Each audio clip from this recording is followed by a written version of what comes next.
I fully believe that drones save lives, but a lot of times you have to prove that to your command staff with examples. And so any win for us is a big win, showing them, hey, we located the suspect in the woods. We were able to get the drone up in the sky in 3 minutes. We got called out. We located the missing child, things like that. So building those success stories is definitely helpful.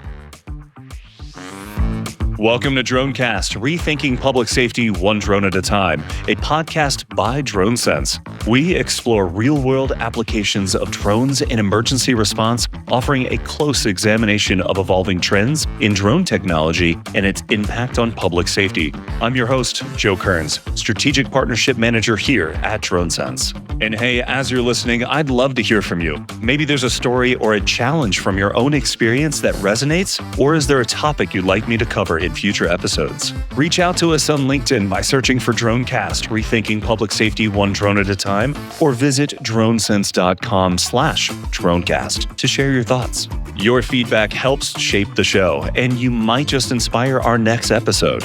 Now, let's dive into today's conversation on advancing public safety through drones. Welcome to DroneCast, everyone. Today, we're excited to welcome Amelia Frasure, a dynamic force in the intersection of drone technology and public safety. Amelia's journey is a remarkable testament to her dedication and expertise, beginning as a police officer and then evolving into the UAS Program Manager for Greenville Police Department. Her unique blend in hands-on law enforcement experience and specialized drone knowledge positions her as a leading voice in the field. In addition to formally managing a sophisticated drone unit, Amelia now serves as an instructor at the Public Safety UAS Institute, shaping the future of drone operations for public safety professionals across the U.S. What sets Amelia apart is her comprehensive approach to integrating drones into emergency response operations, from meticulously planning flight missions to crafting department policies and then previously managing a team of operators. She has navigated the complexity of building successful UAS programs with her skill set. Her innovative strategies and deep understanding of drone technology have made a tangible impact on enhancing public safety. Join us as we explore Amelia's insights into managing a drone unit, her experiences with real-world applications, and then her vision for the future of drone technology and law enforcement. Welcome to the DroneCast, Amelia. Thank you so much for having me. Before we dive into some of the technical aspects of drone management, can you share what initially sparked your interest into drones and your journey from being a police officer to becoming a UAS Program Manager unfolded? So before law enforcement, I actually did not have any experience with drones. So it's not something I brought into my police career. I actually saw drones being integrated in law enforcement at my agency. They had just started up the program in 2019 when I was a new police officer there. So seeing them being deployed in the field on patrol, the drone pilots getting to go on call outs, go into the fun calls with search and rescue, SWAT, all that good stuff. So that's what initially sparked my interest, was just seeing how they were being used in the law enforcement world. So thankfully a position came open to join the drone unit, which I interviewed for and was selected to be one of the part-time pilots on the unit, which I was super excited about. And then I did that for about 2 years on patrol. I was the shift drone pilot on my patrol squad, also responding to the call-outs and all that good stuff. So after doing that for about 2 years is when I was able to interview for the program manager position. So you're saying that something that really captivated you with this is seeing drones being used in more than just like an RC kind of toy and such like that, but like really a tool for law enforcement. Is that the case?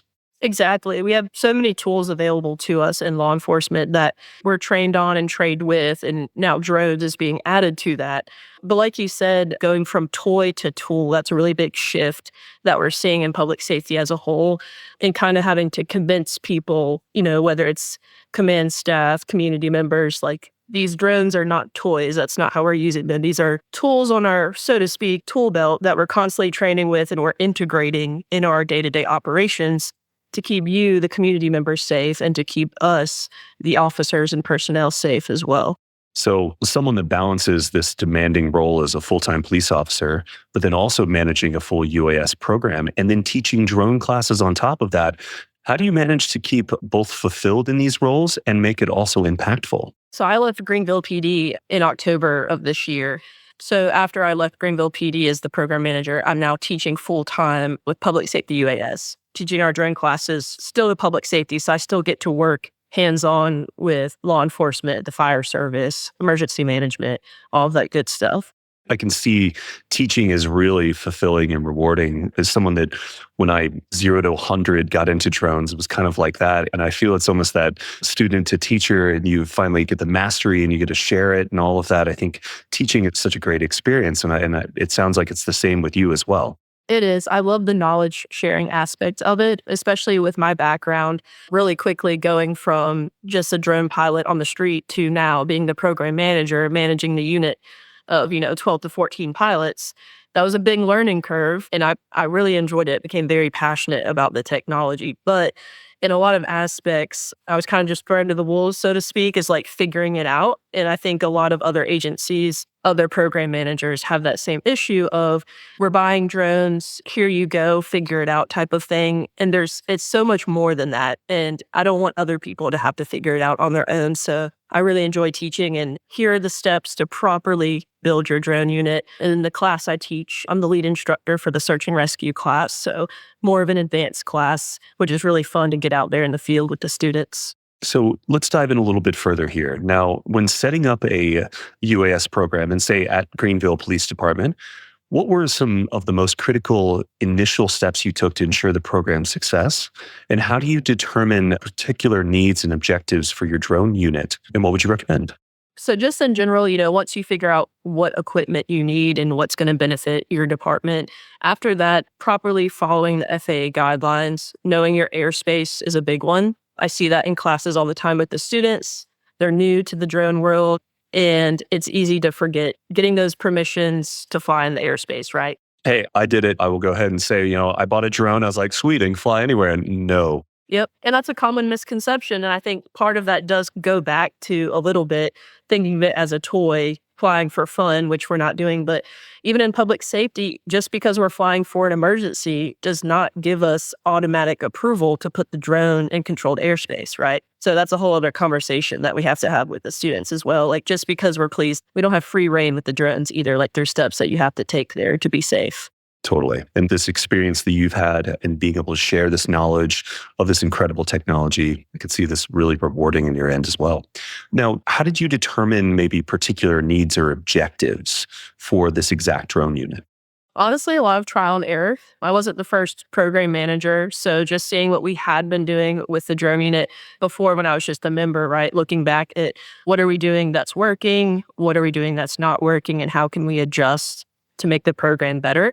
And a lot of that came down to just making sure we had the proper equipment, making sure my drone pilots were properly trained, just the baseline, making sure they get their 107s, getting their certificate through the FAA. And then after that, just like everything else we do in law enforcement, we need recurrent training and we need scenario-based training to make sure that we're comfortable in the field when we deploy this equipment. Given the rapid advancement in drone technology, what factors do you consider when selecting drones or robotic equipment when starting these programs or advising? And then how do you ensure that the technology you choose would both meet current and future needs? So I think it kind of depends on the agency. Like, every agency will run their operations differently, whether you're a small town, medium-sized agency, or, maybe you're running full-scale DFR in New York, right? So it's going to differ for every agency. But what we had to look at is, one, the biggest thing for us was funding. Where are we getting the money to buy the drones, to buy the software, all of that good stuff? So where is the funding coming from? And then after that, thinking about, what do we really want to use the drones for right now? And then in the next year or two, where do we see ourselves? Making sure the equipment's going to last us. We were mostly deploying the drones out of, the trunk of a patrol car, and then also having an on-call schedule for us to get called out, missing child 3 a.m, who's going to go out with the drones. But also having that forward-thinking view of, we would like to get into the DFR space, so making sure we have drones that are capable of longer range flight, battery time, things like that. And then that kind of rolls into the software as well. If you're going to push forward through DFR, what kind of software are you going to be running with that as well? Now, managing a team of drone operators presents a lot of unique challenges. What strategies have you found to be the most effective for recruiting, training, maintaining, and then finding those cohesive, skilled drone unit operators? You really need support from your department or your organization. And that support has to come from the top down. So if you're thinking about a police department, maybe it's the chief, maybe it's the command staff, right? But they have to believe in the mission of your drone unit and understand how it can benefit the community, benefit the department, keep officers safe. I fully believe that drones save lives, but a lot of times you have to prove that to your command staff with examples. And so any win for us is a big win, showing them, hey, we located the suspect in the woods. We were able to get the drone up in the sky in 3 minutes. We got called out. We located the missing child, things like that. So building those success stories is definitely helpful. You share an example of a challenge you faced in team management and how you overcame it. Yes, like I said, funding is a big issue, but also like you were just mentioning recruitment. We did run into a time where we were putting out memos, hey, we have openings on the drone unit, we want to hold some interviews, and we're getting very little response, right? So what do you do in that situation? And a few things, we had to show really the new officers coming in, hey, we have this specialized unit. Here's how we integrate the drones. Here's what you could do with this technology. And basically, here's all the doors it could open for you in your career, right? Because just the average patrol officer may not be going to those special operations callouts, and that gives them a lot of experience that they can use to further their career. So recruiting was difficult, really having to show the new officers what this technology and equipment can do, because a lot of them haven't seen it before. So it's hard to get people to come join your unit when they don't even really know what you do, right? So a lot of times I was giving presentations to the new hires, the new officers coming in, doing demos for them and showing them what the equipment does. So they really seem to enjoy that. So once we get people on the unit, then you run into, how am I going to keep them here and how am I going to make sure they're properly trained? So we had to incorporate some training standards, right? We talked about getting the 107. I would put them through like an initial course to make sure they were prepared to take the 107 test. After that, we did monthly training.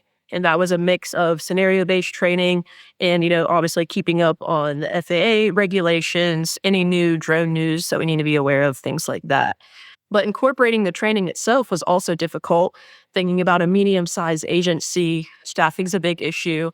And when I hold a training day, I'm having to pull all these people to come do drone unit training when they have other duties at the police department. They may be detectives, patrol officers. At one point we had a few supervisors on the drone unit. And so I'm pulling all these people away from their full-time duties to come train for something that is a secondary duty to them. So we ran into issues with that. And again, support from your agency, your command staff, understanding, we know staff isn't an issue, but these officers do have secondary duties.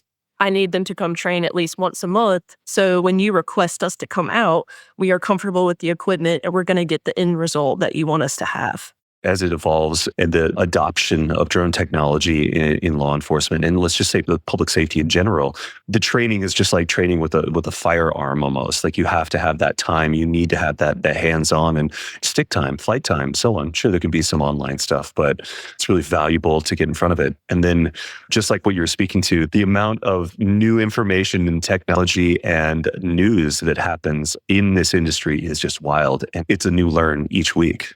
Oh yeah, the news is constantly evolving. And like you said about the skills, like drone piloting is a perishable skill. If you don't do it often, you're not going to be as good at it. And not just flying the drone, having to explain to them, do you understand how the drone operates? Can I send you out if something isn't going right? If the drone loses connection, do I trust that you know like what to do next? But if you haven't touched the drone in 6 months, I'm not going to be comfortable sending you out to these call-outs, right? So something that we had to articulate to them as well.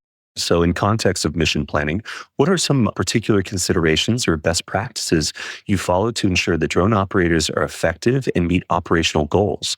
And then you could walk us through a complex mission that you planned and executed with the unit or an example. So mission planning was a big part of my job, and kind of the hardest part of that, in a sense, was airspace, just because we did have a small airport, not in the middle of the city, but right near an area we responded to a lot for calls. Convenient. Yeah. So constantly having to pre-plan to get airspace approval, especially if it wasn't an emergency operation. So not something I could just call SGI really quick and get approval.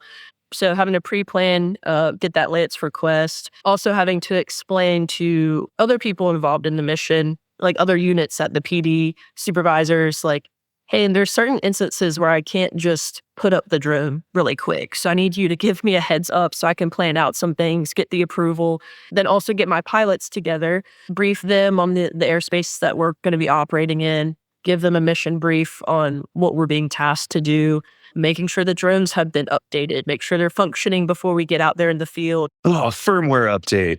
Yeah, it never fails. The drone always wants to update right when you need to take off. So just things like that. But yeah, a lot of pre-planning goes into it, which I think people forget.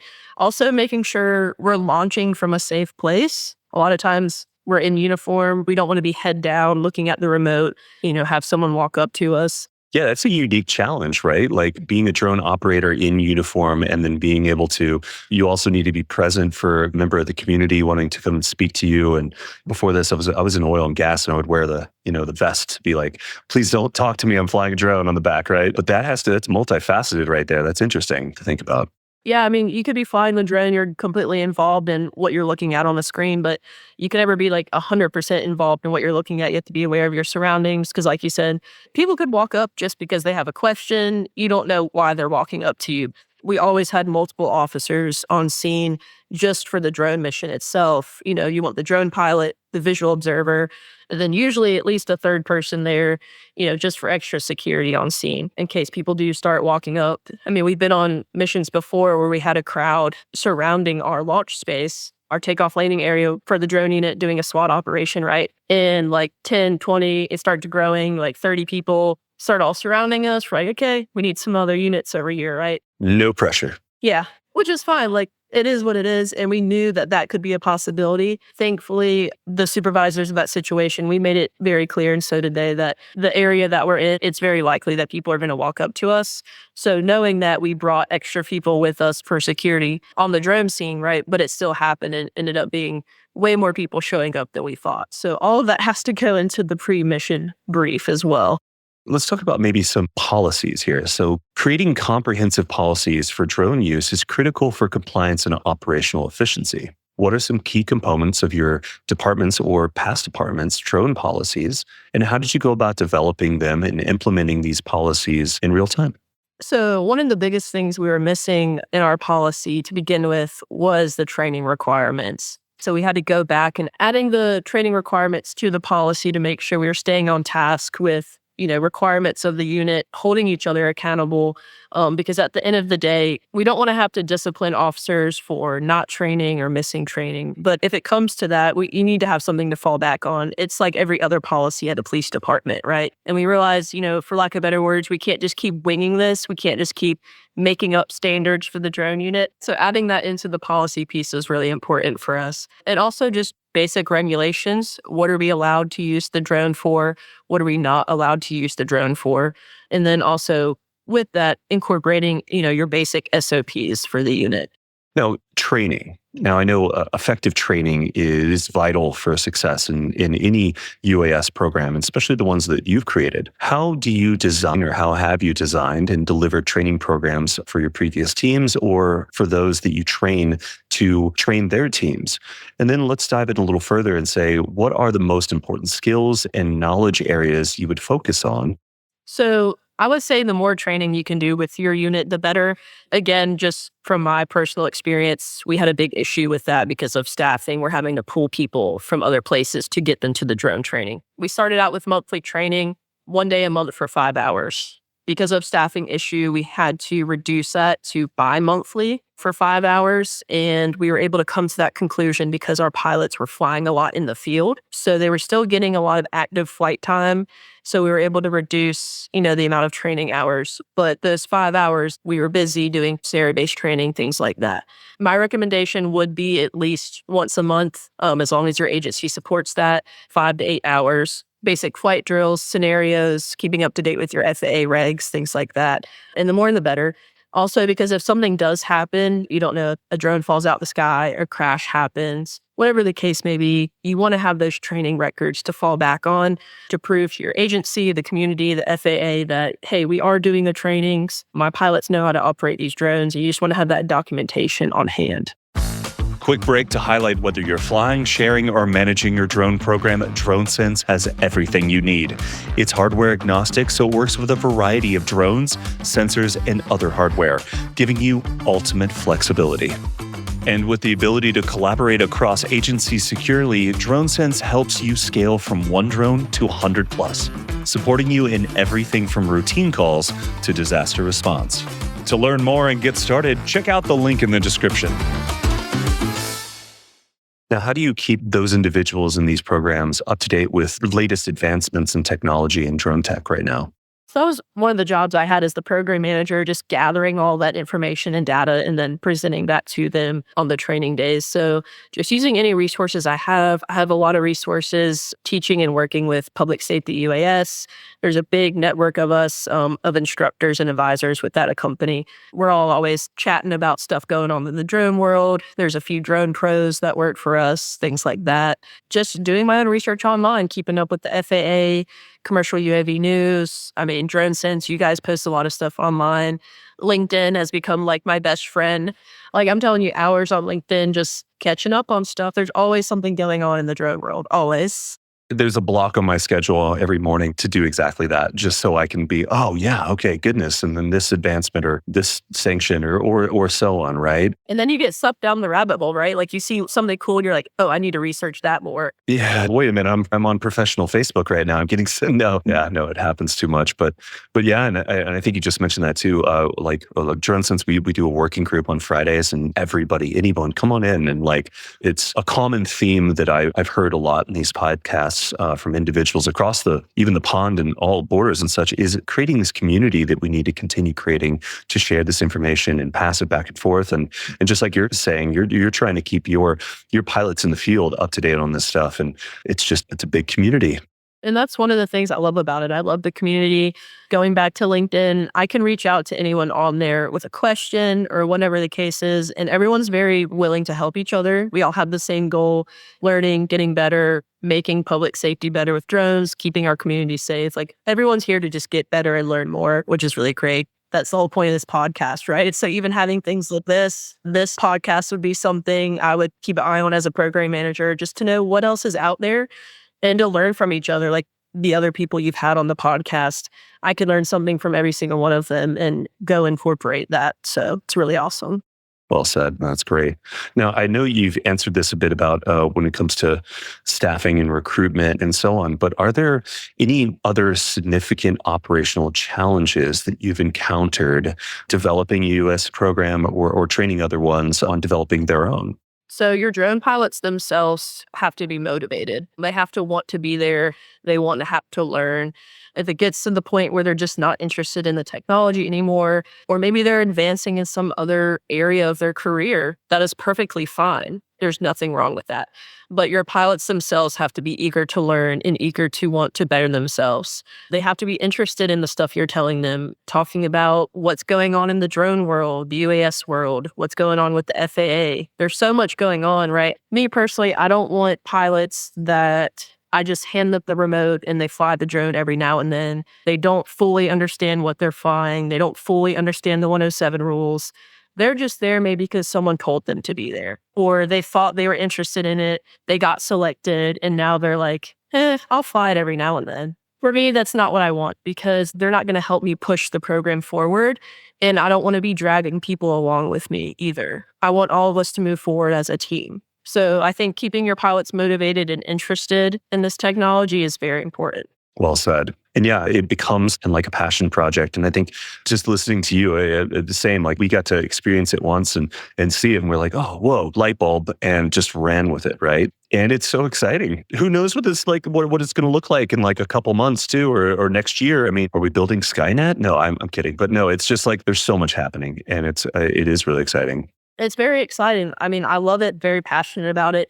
I want the drone pilots I work with to feel the same way. That's going to make them better. It's going to make their drone program better, right? So I try to make that clear as well. Now, managing a UAS program involves balancing cost and technology needs. What approaches have you used to find cost-effective solutions for your drone program or those that you've trained on? And how do you handle budgetary constraints while ensuring operational effectiveness? So there's different grants out there the agencies can apply to. It's kind of specific to what they'll be using the drones for, or maybe what type of drones they're using. But if we're talking strictly about funding coming from a department, usually that's from a city or a county. So I ended up having to meet with my chief of police and some command staff to explain to them at the time we did not have enough batteries, enough drones. We needed equipment desperately at this time, but there was no allocated funds in our budget specifically for drones. So I basically had to come to them with a presentation and be like, here's the issues we're facing. Here's the data on how often we're using the drones. Can we please sit down and do some math on how we can get our program better funded? Because if we don't fund it, eventually it's going to go away. That's what we were kind of being faced with. We're running out of batteries. We're running out of equipment. These older drones eventually are not going to keep working, right? So we need to replace them. I don't want this program to end, so we need to start funding it a little bit better. So through planning and some talks with the chief and command staff, we were able to come up with a budget number. They presented that to the city council. It got approved to my knowledge.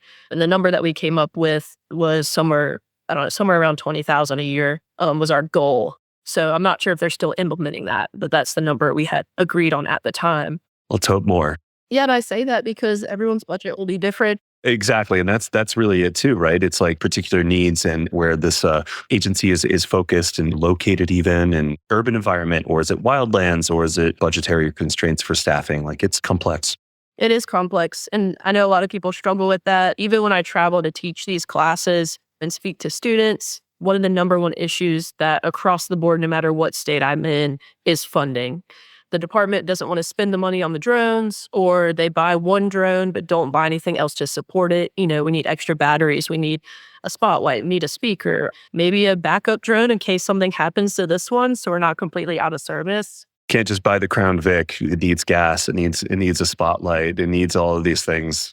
Exactly. There's a lot. It's not just a one-time purchase deal. There's a lot that you have to follow up with. So we're still moving along, like pushing those ideas forward. That makes sense. I had a recent guest on the podcast, Adam of Inspired Flight, and he was telling me a story about speaking with the chief of police, and he was really back in the day talking about like a price number for their drone, and it was hefty because it's American made. It's like where all this is going and so on as we move forward with this. But the chief was like, "That's not expensive," and he points to his officers, and he's like, "That's expensive." So it's like, where's the value of sending a drone in and better keeping safety for officers or public safety operators and such, and where the value is right there. Yeah, I would much rather lose a drone than lose a fellow officer, right? Or person in the community. But again, like we said, that's still an idea we're having to almost convince people of and making them realize that this stuff does work. I can show you, but you have to let me show you. And that's another issue. Makes sense. Now, assessing the impact of UAS programs can be complex, as we're saying. What metrics or indicators have you used to evaluate the success or effectiveness of a drone program?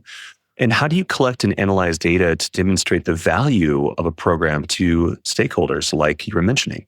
So I would start, like you said, collecting data, maybe gathering information on how many calls for service the drone responded to in the last year, how many people or subjects the drone was useful in locating, or also like dangerous environments we deployed drones or robotics into that potentially, save the lives of officers, right? We're sending the drone in to clear a house before we send in officers, whether that's on a SWAT call or a high-risk warrant service or just your day-to-day patrol call.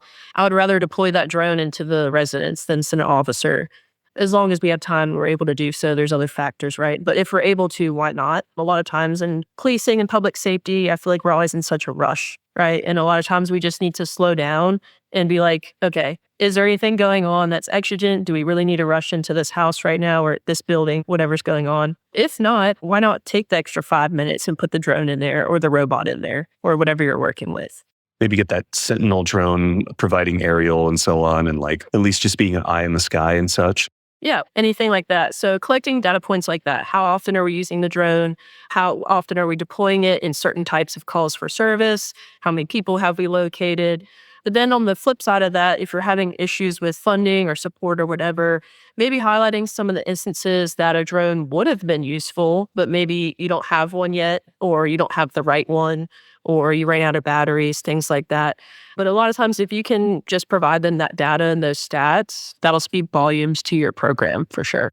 Yes. And never want to make a shameless plug for DroneSense, but this is basically DroneSense really makes all this stuff super easy to use. And you have all the data. You're not like writing out all this stuff on a spreadsheet to then later share with stakeholders. Like it's all just previously loaded so you can focus on the situation at hand. Yes. And that is something we struggled with. When I left, we didn't have any software that we were running with the drones. So we didn't have DroneSense, Aloft. Like there's all these other ones out there. But the benefit as a program manager, I would have loved to have something like that. So I could just go in online, look at the pilots, see which pilot flew which mission, how many flights they've done in the last month, which drones are being used more than the other. And other than, using those stats for success, it's important to have that information for your program to make sure, each pilot is getting enough flight time, or we're not using one drone more than the other. It would have made my life a lot easier to just be able to go look at that. Instead, you were having to do a PDF form flight log type thing, which then I'm responsible for organizing that by, the date, the case number, the year, all that good stuff. Remember sitting down in the middle of North Dakota with a piece of paper and writing down flight logs and what battery was used and how long and like all of this stuff. And it's just so wonderful that that's passed now. And we're at a place that makes this much more automated and easy to use. So again, we're focusing on why we're there and what we're doing. So now looking ahead, how do you anticipate the role of drones evolving in public safety over the next decade? Maybe even further, are there any emerging technologies or trends that you're particularly excited about? And how do you train to incorporate them in a UAS program? I definitely think DFR is the future. There's so many agencies that are already doing that, or they are on the way to implementing that. But right now, for a lot of people in a lot of organizations, DFR just seems like this faraway, futuristic idea that we can't afford, or we don't have the staffing for, or whatever the case is. I think in 10 years, that's going to be the norm. It's going to be very normal, no matter where you are, to see drones in the sky responding for calls for service. Because this technology is advancing so rapidly, this industry is advancing so rapidly that I don't think full-scale DFR for all size of agencies is really that far away. So I definitely think that's the future. I would agree, for sure. It's interesting too. It's like there's like tactical DFR, there's like the drone in the box traditional DFR we're talking about, and then there might be even more evolution here. And this technology is like supplemental manned aircraft, helicopter. I mean, there's just so much happening. It is really exciting. Yeah, there's so many ways to run a DFR program. Not all of them are going to look the same. But even when I was speaking to my former agency about it, I was trying to explain it. And there's things we can do on a smaller scale and kind of build our way up. This doesn't have to be some out of reach topic or goal that we have. But I think for a lot of us, we see the bigger agencies doing it. You see Chula Vista, you see NYPD. And, for me in little Greenville, North Carolina, we're like, oh, we can't do that. Yes, we can. There's many ways to scale it down. And like we just said, I definitely think that's the future. In 10 years, it's going to be completely normal to be running operations. Drones are going to be a very normal part of law enforcement right now. It's still kind of new to a lot of people. Plenty of agencies that still do not have a drone program or that are just now starting it. So in 10 years, I think if an agency still doesn't have a drone program, they're going to be looked at as the odd one out. It's going to be like, what are you doing? Very exciting. So reflecting on your journey with the UAS programs, what has been the most rewarding or surprising moment for you personally? Seeing the program grow, like we just said, this space is growing rapidly, but just the program at my former agency, how we were advancing in our operations, that was really awesome to see. We went from just having, some older drones deploying every now and then if someone happened to be available working that knew how to fly it, to, having up to 12 pilots, getting them 107 certified, and then pushing towards that space of proactive drone deployment instead of us always being reactive. So doing things like event overwatch, that was a big thing to kind of like level up for us, scene security. And when we did event overwatch, getting those big wins for the community and for the drone unit, such as we located 2 missing juveniles. We located an elderly female that had wandered away from her family and she had dementia, right? So that proved to the department and the community that this technology works. So, and that also gave us a lot of community support. And that was really awesome to look back and see that support from all sides and looking back and be like, wow, we're really doing something here and the work is paying off. Wow, that's amazing. Now, with your work here, how do you hope this will influence future public safety and the next generation of drone operators? Yeah, so what I would say is get creative with it. Anything you think you could integrate drones into at your agency, you probably can. But you may have to be the one to kind of push the boundaries a little bit and show them how successful this technology can be. And really just don't give up. You're going to hit a lot of speed bumps on the way, a lot of the stuff you've already talked about, but it's normal, right? I've talked to other people when I'm traveling for these classes. Everything that I've experienced, a lot of other program managers and a lot of other drone pilots in public safety have run into the same issues. And it's just because it is new and it's because it is rapidly evolving. And like we've talked about, there's a great network out there, tons and tons of resources. I'm willing to help anyone out there that is trying to build a drone program. I know you guys are too, and anyone else in the public safety drone space. Really, we're all here to help each other. So just don't give up and always reach out if you have questions because we want you to get better. Well said. Love that. All right. So some fun closing questions here. And these are some big, just ethereal ones and such. Say, imagine a scenario where you had unlimited resources and cutting edge technology at your disposal. How would you design the ultimate UAS program for public safety? I would say we've already mentioned DFR, right? But if I had unlimited resources and funding, obviously I would want it to go the route as drones responding for calls for service. But I wouldn't let that be the only way we're using drones, right? You can maybe still have a tactical drone unit that's going out for those high-risk warrant services. Maybe they're on call, they're going out with SWAT, kind of have them be their own little group. And then still have another on-call unit that's going out at 3 a.m. to locate the missing juvenile or the runaway and things like that. So I think just having a large drone unit, but maybe breaking them down into specialties to make sure we're kind of having like those niche areas of what these pilots are specifically trained in.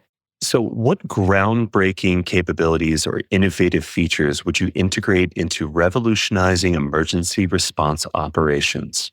In the drone space, I definitely think autonomous flight is the way to go. But also, there's other agencies out there having the drones deploy supplies, like first aid supplies. I love the defibrillator drone concept. All of that stuff is so awesome. Yeah, dropping those off, Narcan, first aid kits. But again, that kind of goes back to the proactive idea space there. There's just tons of possibilities, and that's what makes it so fun. Like the options are endless in the future. Well said. All right, so now the microphone gets passed back to you for kind of a shameless plug, if you would like, about maybe the Public Safety UAS Institute and such. Thank you. Yeah, so I just want to touch on our company just a little bit. So it's called Public Safety UAS. Every instructor in the company is either an active or former public safety professional. So former police officer, firefighter, EMS, emergency management, and most of them are still, active duty in those roles. So we understand the audience we're teaching to. We know the issues that you have run into.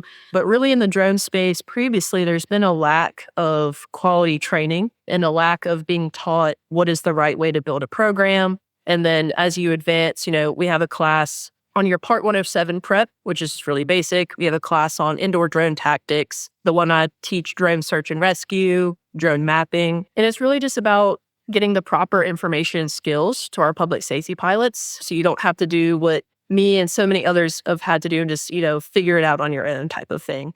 We want to train people the proper way so they can take that training back to their agency and be like, okay, I've learned this. Now I can integrate it, and help more people. Excellent. Well, hey, real excited to explore that more even on my own time. And to our audience, definitely check this out. Is there a good way for our audience to reach out to you? What's the best way to find you? I know we mentioned LinkedIn a couple times. I think that might be a good place. Yeah, I'm definitely on LinkedIn. My email, Amelia@publicsafetyuas.net. We teach classes all over. If you're interested in a class, you can request to host a class or come to any of our other classes. They're all listed on our website, publicsafetyuas.net. So you should check it out. But also, besides, the little class plug there, again, like I've said, I'm open to helping any of you out there. Send me an email, send me a message on LinkedIn. I'll answer any question you have. And like I said, we have a good network, so I don't claim to know everything, right? So if you ask me a question and I don't know it, I will immediately call, email, I'll get the answer for you and get back to you as soon as I can. Excellent. Well, Amelia, thank you so much and for taking your time to visit with us here today and sharing your insights and just a wealth of knowledge you have. And then also, let's say thanks again to everyone joining us, listening to DroneCast. We're real excited to see you next time. Thank you so much. Take care. And that's a wrap for today's episode of DroneCast, rethinking public safety one drone at a time. I hope you found today's conversation insightful and thought-provoking. As always, we want to hear from you. What do you think of today's topics? Do you have any questions or suggestions for future episodes? Don't forget, you can reach out to us on LinkedIn at DroneCast, rethinking public safety one drone at a time, or head over to DroneSense.com/DroneCast to share your thoughts and get more content from the show. If you enjoyed this episode, please consider subscribing, rating, and sharing it with others who are passionate about the future of drones and public safety. Thanks for listening, and we'll catch you next time.